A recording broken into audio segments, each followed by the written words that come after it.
শেখ হাসিনা না থাকলেও তার করা কাজের সুফল সবাই ভোগ করছে। বাংলাদেশের উন্নয়নের রূপরেখার একটি বিশাল অংশ জুড়ে রয়েছে গত ১.৫ দশকে বাস্তবায়িত মেগা প্রকল্পগুলো, যার প্রতিটি মানুষের জীবনকে ইতিবাচকভাবে প্রভাবিত করেছে। আওয়ামী লীগের পতন হলেও এই অবকাঠামোগত ভিত্তিগুলো দেশের অর্থনীতির মেরুদণ্ড হিসেবে দাঁড়িয়ে আছে। আধুনিক নগর পরিকল্পনার এক অনন্য দৃষ্টান্ত হয়ে দাঁড়িয়েছে পূর্বাচল নতুন শহর এবং এর প্রশস্ত এক্সপ্রেসওয়ে। একসময় যা ছিল নিছক কল্পনা, সেই ৩০০ ফিট এখন কেবল একটি সড়ক নয়, যেন আধুনিক বাংলাদেশের অগ্রগতির প্রতীক।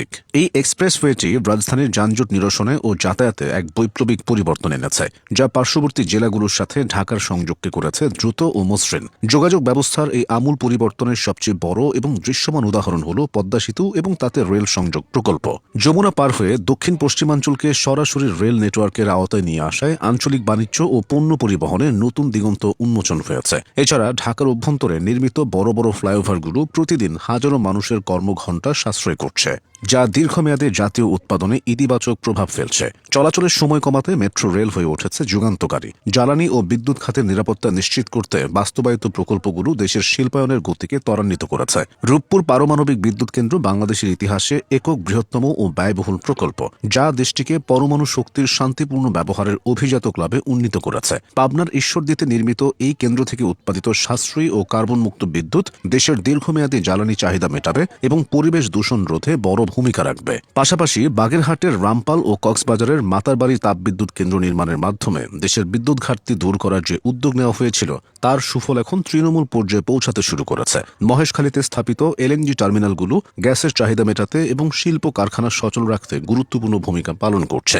মাতারবাড়ি বিদ্যুৎ কেন্দ্রের সাথে সংযুক্ত গভীর সমুদ্র বন্দর সুবিধা ভবিষ্যতে বাংলাদেশের জন্য একটি গুরুত্বপূর্ণ বাণিজ্যিক হাব হিসেবে কাজ করবে, যা সিঙ্গাপুর বা কলম্বো বন্দরের বিকল্প হিসেবে নিজেকে প্রতিষ্ঠিত করতে পারে। একই সাথে পায়রা গভীর সমুদ্র বন্দর নির্মাণ দেশের আমদানি রপ্তানির সক্ষমতাকে বহুগুণ বাড়িয়ে দিয়েছে। পটুয়াখালীর এই বন্দরটি চট্টগ্রাম বন্দরের ওপর চাপ কমিয়ে অর্থনীতিতে নতুন গতির সঞ্চার করেছে এবং ওই অঞ্চলে নতুন নতুন শিল্প নগরী গড়ে ওঠার পথ প্রশস্ত করেছে।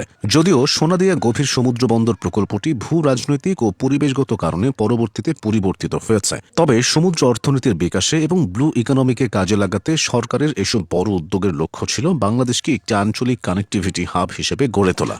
অবকাঠামোগত উন্নয়নের পাশাপাশি জনস্বাস্থ্য ও সামাজিক সুরক্ষায় বিগত সরকারের সাফল্যও অনস্বীকার্য, বিশেষ করে দেশব্যাপী টিকাদান কর্মসূচিতে। অন্তর্বর্তী সরকার টিকাদান কর্মসূচি নিয়ে হিমশিম খেলেও শেখ হাসিনার বেলায় হয়েছিল উল্টো। বিশ্ব স্বাস্থ্য সংস্থা ও আন্তর্জাতিক পরিমণ্ডলে বাংলাদেশের টিকাদান কর্মসূচি তখন একটি রোল মডেল হিসেবে স্বীকৃত হয়েছিল।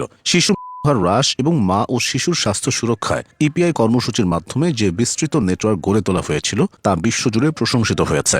গ্রামীণ পর্যায়ে কমিউনিটি ক্লিনিকের মাধ্যমে স্বাস্থ্যসেবা পৌঁছে দেওয়ার উদ্যোগ এবং নিয়মিত টিকাদান কার্যক্রমের ফলে গড় আয়ু বৃদ্ধি ও রোগ প্রতিরোধ ক্ষমতা বৃদ্ধিতে দেশ অভাবনীয় সাফল্য দেখিয়েছে। এই জনস্বাস্থ্য কাঠামোর কারণেই বাংলাদেশ আজ পোলিও ও ধনুষ্টঙ্কার মুক্ত একটি দেশ হিসেবে গর্ব করতে পারে। টিকাদান কর্মসূচিতে বাংলাদেশের সফলতার জন্য শেখ হাসিনাকে ২০১৯ সালে ভ্যাকসিন হিরো পুরস্কার দিয়েছিল global alliance for vaccination and immunization. একটি দেশের উন্নয়ন প্রক্রিয়া ধারাবাহিক এবং নিরবচ্ছিন্ন।